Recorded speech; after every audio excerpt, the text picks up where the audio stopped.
And then I realized what it was, the 11th hour tactic. Now let's flip to digital body language. And this is where my story comes in. Digital body language is important because in the virtual world, this is your crystal ball.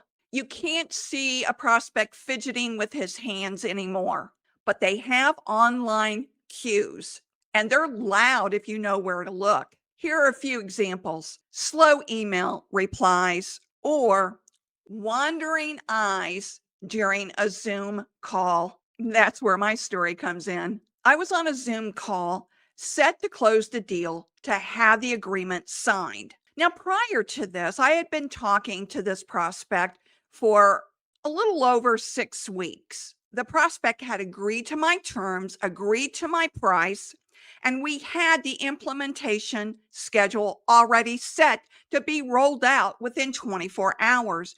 We were only meeting over Zoom to sign the agreement. But as we were wrapping up, he starts looking away. He wouldn't give me eye contact. I could feel it. Something was off. So I said, "Do you have more questions about this before we move forward?" He said, "Yeah, your price." I pushed back and I said, "My price? You didn't raise that as an issue last week. What happened?" He mumbled something vague and said that, he would like to offer me half of my original price. Yeah, you heard that, half. And then I realized what it was, the 11th hour tactic. His digital body language, those shifty eyes, tipped me off to know something was up. So what did I do? I walked away with no regrets.